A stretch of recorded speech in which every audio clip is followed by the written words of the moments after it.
imagine having to convince veteran criminals, accustomed to solving everything with violence, to sit around a table and vote instead of shoot. This is exactly what Lucky Luciano did in 1931. He created the Commission, the first parliament of the American Mafia. The result? End of family wars and the beginning of an era of unprecedented profits. But the real challenge wasn't organizing crime. It was keeping it united when everyone wanted to be the supreme boss. Forget everything you think you know about learning criminal behavior from movies. When 10-year-old Salvatore Lucania stepped off the boat into New York's Lower East Side in 1906, he didn't find some romantic underworld waiting to teach him family honor and respect. He found chaos. Italian families crammed into tenements witithout running water. Irish gangs beating up anyone who looked different. Jewish kids getting their lunch money stolen every single day. This wasn't organized crime. This was survival of the meanest. But here's where Luciano's story gets interesting. Most immigrant kids face two choices: submit to the bullies or fight back with their fists. Luciano discovered a third option that nobody else had thought of. Instead of protecting himself, he started protecting other kids for a fee. The genius wasn't in the protection racket itself. Every neighborhood had tough guys taking money from weaker kids. The genius was in who he chose to protect. While Italian gangs focused on intimidating other Italians, and Irish gangs stuck to terrorizing the Irish, Luciano started offering protection to Jewish kids. This wasn't some grand multicultural vision. It was pure business logic. Jewish families often had more money than Italian immigrants, and they were getting targeted by everyone else. Luciano saw an underserved market and filled it. The partnership with Meyer Lansky started with what should have been a simple transaction. Luciano approaches this skinny Jewish kid and demands protection money. Lansky looks him straight in the eye and says no. Most tough guys would have beaten him up on the spot. Instead, Luciano walked away. He respected the refusal. That moment of mutual recognition, criminal recognizing criminal, became the foundation of a partnership that would reshape American organized crime. Even his first prison sentence at 18 became a business opportunity. While other inmates counted days until release, Luciano networked. He met seasoned criminals who taught him something crucial: the difference between street thugs and criminal entrepreneurs. Street thugs relied on muscle and intimidation. Criminal entrepreneurs understood systems, planning, and long-term thinking. The real transformation came through Arnold Rothstein, the man who taught Luciano the most important lesson of his criminal career. Rothstein wasn't some stereotypical gangster with gold teeth and flashy suits. He dressed like a Wall Street banker, spoke like a college graduate, and ran his operations like a corporation. His advice to Luciano was simple: dress like a businessman, think like a businessman, and people will treat you like a businessman. This wasn't about appearances. It was about structure. Rothstein showed Luciano that legitimate businesses succeeded because they had clear hierarchies, defined roles, and established procedures. They didn't rely on the personality or physical strength of one leader. They created systems that could function regardless of who was in charge on any given day. The lesson that changed everything came when Luciano realized that criminal enterprises operated like primitive tribes while legitimate businesses had evolved into sophisticated organizations. Banks had board meetings, not knife fights. Corporations resolved disputes through negotiation, not murder. They focused on long-term profit instead of immediate gratification. By age 25, Luciano had learned the fundamental truth that would define his entire career. Real power in crime didn't come from being the toughest guy on the street.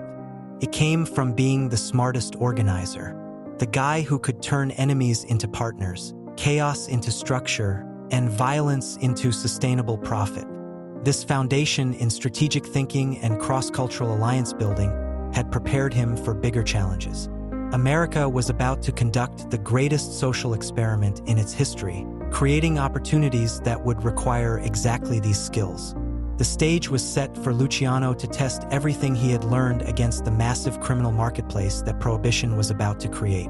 When America banned alcohol in 1920, most criminals saw dollar signs and started shooting each other over street corners.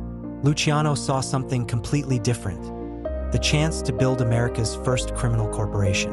While every gang in New York fought bloody turf wars over who controlled which speakeasy, Luciano was sketching organizational charts and supply chains on napkins in backroom meetings. The difference wasn't subtle.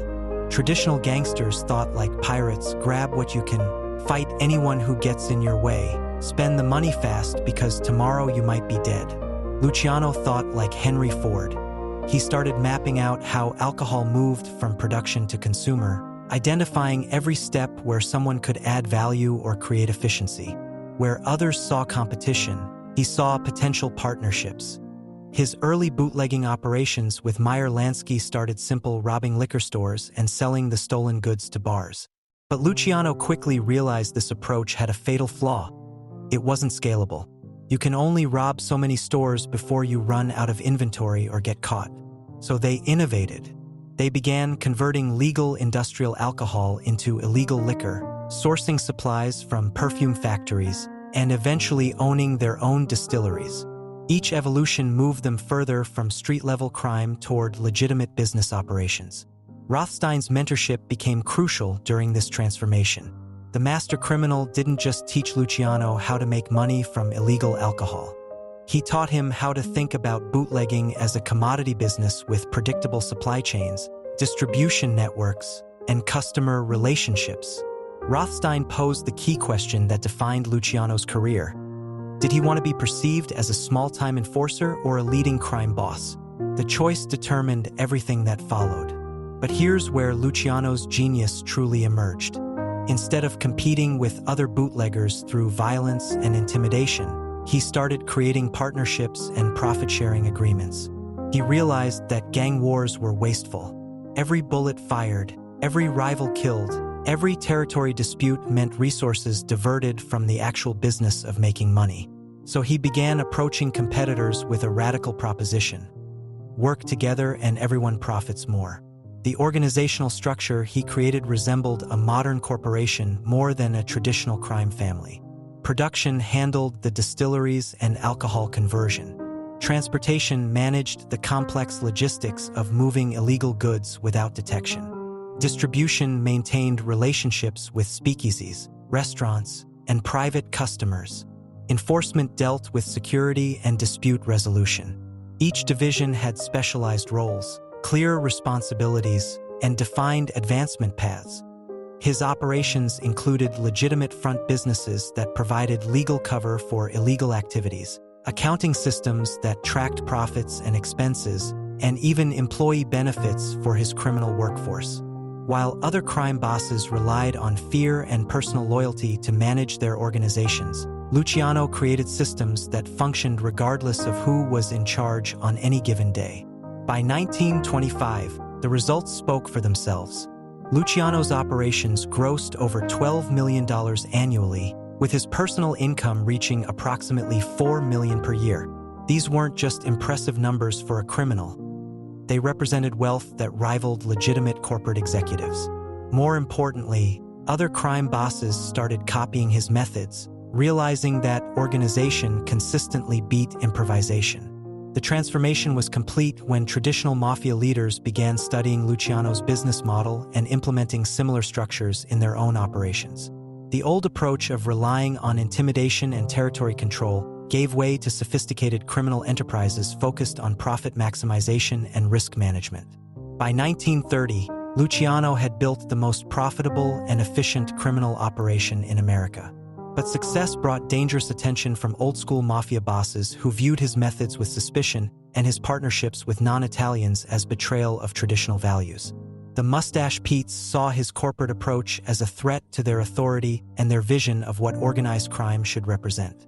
The stage was set for a confrontation that would determine whether American organized crime evolved into a modern business enterprise or remained trapped in outdated traditions rooted in Sicilian village feuds. Think about the most dangerous job interview in history. Convincing a paranoid mafia don who survived 30 years of assassination attempts that you're still loyal while secretly planning his murder. That's exactly the position Luciano found himself in when the Castellamarese War erupted in 1930. Joe Masuria and Salvatore Maranzano were tearing New York apart in a bloody conflict that threatened every criminal operation in the city. The war wasn't just bad for business, it was destroying business. Police raids increased as law enforcement couldn't ignore the bodies piling up on street corners. Legitimate front operations faced constant scrutiny. Profit margins collapsed as resources got diverted to weapons and soldiers instead of actual criminal enterprises. Luciano worked for Masuria, but he watched his carefully built bootlegging empire crumble while two old-school bosses fought over territory and respect. But here's what made this situation impossible. You don't simply resign from the Mafia. You can't schedule a meeting with your boss to discuss career alternatives. Masuria expected absolute loyalty, and questioning the war would be seen as betrayal punishable by death. So Luciano started playing a game more dangerous than Russian roulette. He began secret meetings with Maranzano's faction while maintaining his role as Masuria's trusted lieutenant. The calculated betrayal required perfect timing and flawless execution. Luciano wasn't switching sides in some grand moral awakening. He was planning to eliminate both leaders and seize control of the entire criminal landscape. The first phase targeted his own boss, the man who had trusted him with major operations and family secrets. Luciano arranged for Masuria to meet him at Nuova Villa Tomorrow, a quiet restaurant in Coney Island, on April 15, 1931. The scene played out like a corporate boardroom execution disguised as a friendly lunch. Masuria and Luciano sat playing cards, discussing business, sharing a meal. Then Luciano excused himself to use the bathroom. The moment he left the table, four gunmen entered the restaurant and shot Masuria dead. Bugsy Siegel, Vito Genovese, Joe Adonis, and Albert Anastasia had eliminated one of New York's most powerful crime bosses, while his most trusted associate was conveniently absent from the room. Phase 2 proved even more challenging. Maranzano declared himself boss of bosses and reorganized New York's criminal families into 5 distinct groups, with Luciano heading what became the Genovese family. But Maranzano's autocratic leadership style and his prejudice against Jewish associates like Meyer Lansky created new problems. The old Sicilian traditions that Maranzano represented conflicted directly with Luciano's vision of modernized, ethnically integrated criminal enterprises. So Luciano orchestrated an even bolder move. On September 10, 1931, assassins posing as federal agents entered Maranzano's Manhattan office and murdered him. But this wasn't just another gang killing. It was the opening move in a coordinated campaign that eliminated old guard mafia leaders across the entire country within hours. The traditional power structure that had governed American organized crime for decades disappeared in a single day. The power vacuum created immediate chaos. Dozens of criminal operations suddenly lacked leadership.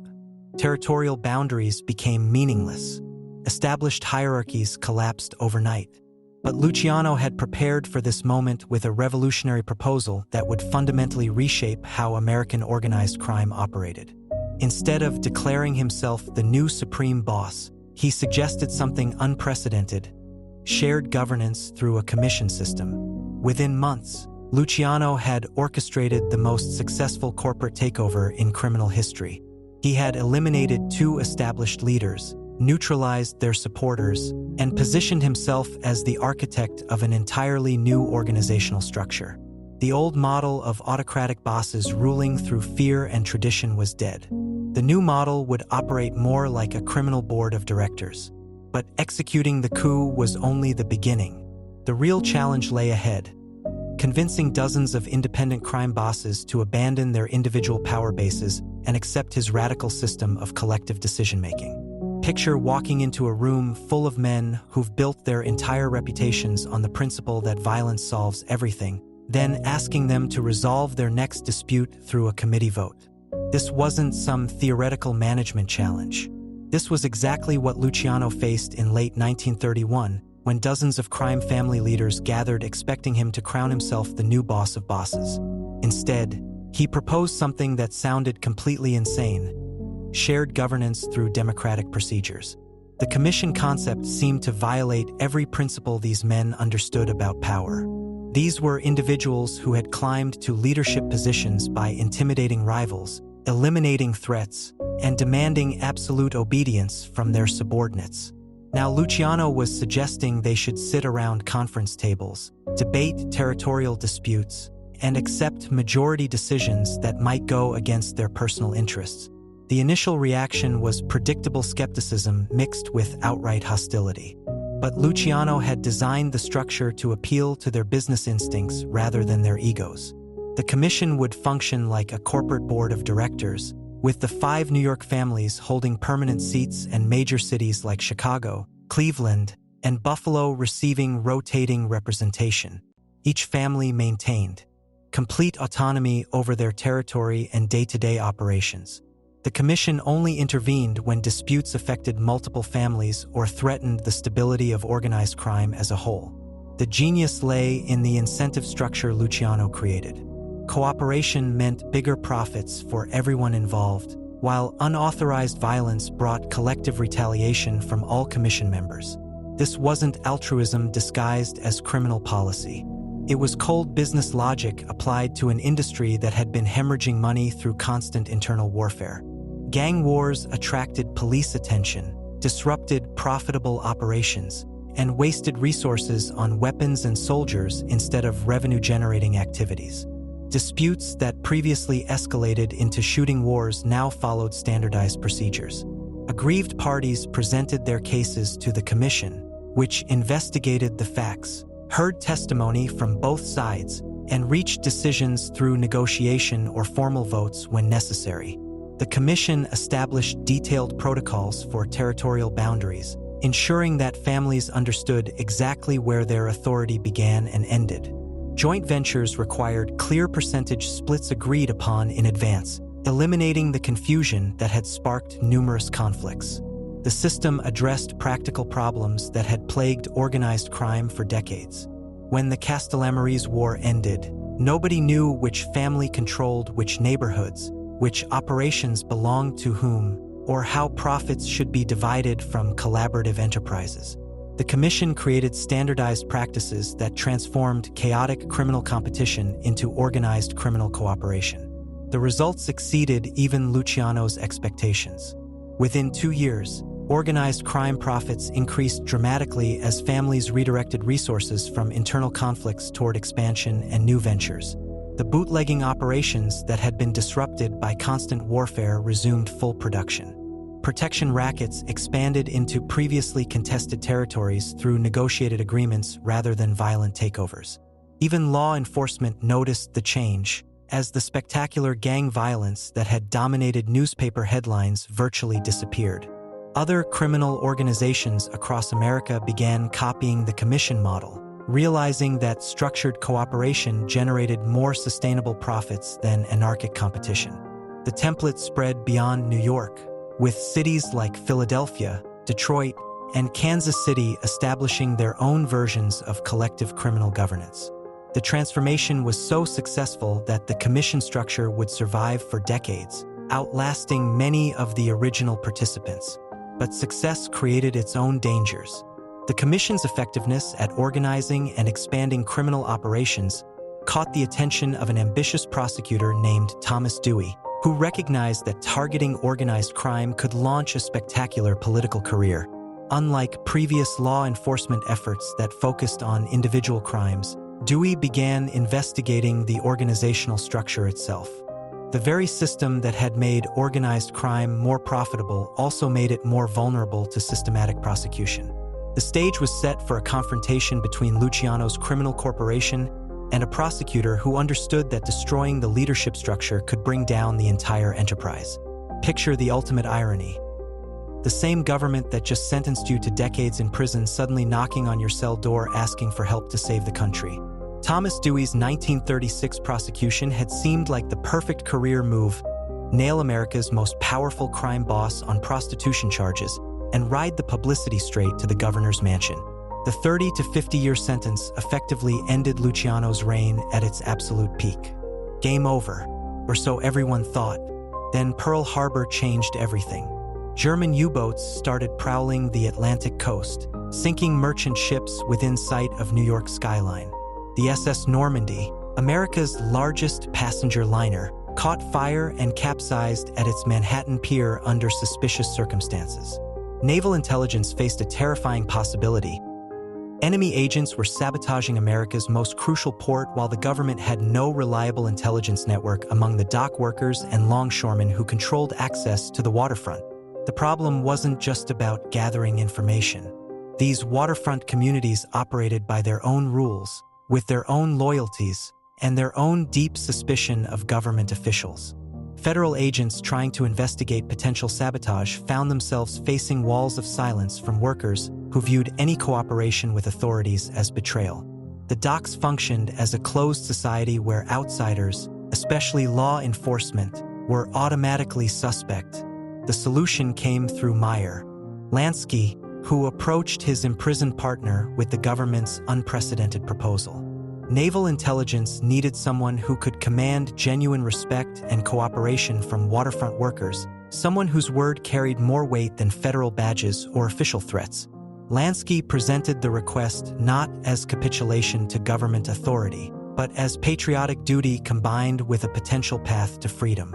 Operation Underworld became one of the war's most bizarre collaborations.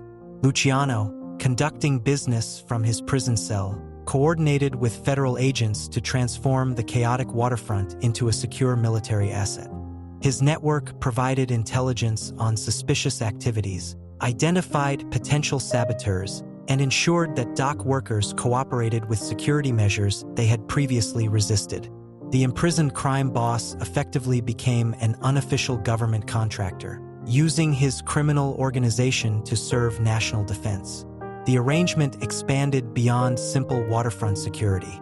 Luciano's connections reached back to Sicily, where his network assisted with invasion planning by providing detailed intelligence about coastal defenses, local power structures, and potential collaborators. He reportedly connected the U.S. government with Calogero Vizzini, Sicily's most powerful Cosa Nostra figure, creating an intelligence pipeline that proved valuable during the Allied invasion. The collaboration's effectiveness caught government officials off guard. The waterfront, previously plagued by suspicious incidents and security breaches, became remarkably secure under Luciano's indirect supervision. Dock workers who had stonewalled federal investigators suddenly became cooperative sources of information. The criminal network that had once been viewed as a threat to national security transformed into a crucial asset for national defense. By 1946, the political calculations had shifted dramatically. Thomas Dewey, now New York's governor, faced pressure to acknowledge Luciano's wartime contributions. The commutation came with carefully negotiated terms that satisfied multiple constituencies. Luciano gained his freedom in recognition of wartime service, but permanent deportation ensured he could never rebuild his American criminal empire. The irony reached its logical conclusion when Luciano boarded a ship bound for Italy, escorted by federal agents who had once dedicated their careers to capturing him. The man who had revolutionized American organized crime was leaving America forever, but his organizational innovations would outlast his physical presence by decades. His commission system continued operating. His corporate approach to criminal enterprise became the standard model, and his legacy of structured cooperation survived long after his deportation. The government's willingness to make deals with its most wanted criminals revealed the pragmatic calculations that govern national security decisions. When survival was at stake, moral considerations took second place to practical necessity. Try running a multinational corporation from another continent using only telegrams and occasional phone calls. No video conferences, no email, no instant messaging. Just handwritten letters that take weeks to arrive and coded telephone conversations that might be monitored by 3 different governments. This was Luciano's reality after his 1946 deportation to Italy, yet somehow he managed to maintain control over America's most sophisticated criminal enterprise. His solution was audacious even by his standards. In December 1946, just months after arriving in Italy, Luciano organized the Havana Conference at Cuba's Hotel Nacional. This wasn't some casual reunion of old friends. Crime bosses from across America traveled to Cuba for what became organized crime's equivalent of a corporate board meeting. The agenda covered territorial expansion, new ventures like Las Vegas casinos, and the complex power dynamics between Vito Genovese and Frank Costello in New York. The conference revealed something unexpected about Luciano's exile. Distance hadn't diminished his influence. It had enhanced his value as a neutral mediator. When crime families needed someone to resolve disputes without taking sides, they turned to the man who had created their organizational structure but no longer competed for American territory. His physical separation from day-to-day operations actually made him more trusted as an arbitrator. The Havana meeting also addressed a problem that would define organized crime's future: Bugsy Siegel's troubled Flamingo Hotel project in Las Vegas. Siegel had been hemorrhaging money on construction overruns and operational disasters. The assembled bosses reached a decision that sealed Siegel's fate. He was assassinated that summer. The vote demonstrated that major decisions about American organized crime still required Luciano's input and approval from the commission he had created. But the Cuban refuge didn't last. The U.S. government recognized that Luciano's proximity to America threatened their efforts to contain his influence. They pressured Cuba with economic threats, including a ban on American medicine exports, until the Cuban government expelled him in February 1947. The message was clear: America would use whatever leverage necessary to keep their most dangerous criminal export as far away as possible. Back in Italy, Luciano found personal solace with Igia Lissoni, a Milanese dancer who became the great love of his later years. Their relationship offered him something he had never experienced during his criminal career: domestic stability and genuine emotional connection. Yet, even in this personal sanctuary, he couldn't escape the violence and paranoia that had defined his professional life. The criminal world he had created continued to demand his attention and involvement. The 1950s brought gradual decline as a new generation of crime bosses began questioning his long-distance authority. Physical presence still mattered in a business built on personal relationships and immediate enforcement of decisions. Young, ambitious criminals saw opportunities to challenge the aging exile who could no longer personally intimidate rivals or reward loyalty with face-to-face recognition.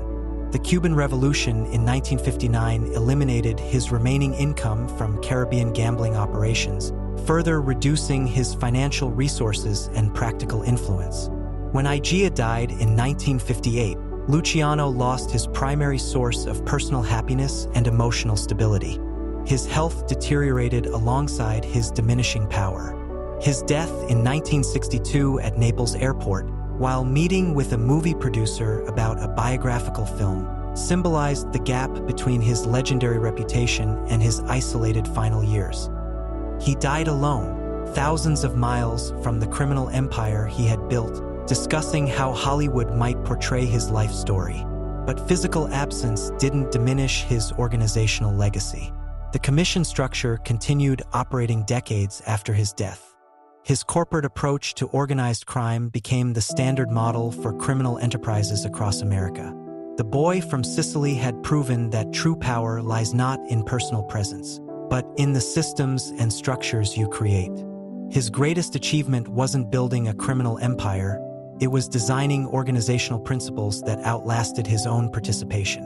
Lucky Luciano didn't just build a criminal empire, he invented the blueprint that every major criminal organization still follows today. His commission replaced chaotic gang wars with corporate board meetings. His territorial agreements eliminated wasteful violence.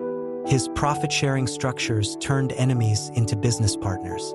The next time you hear about organized crime, remember that behind every sophisticated criminal enterprise lies the organizational genius of a Sicilian immigrant who understood that real power comes not from being feared, but from being indispensable. His greatest achievement wasn't the money or territory. It was proving that intelligence and organization triumph over chaos and brutality. Chaos and brutality. Chaos and brutality.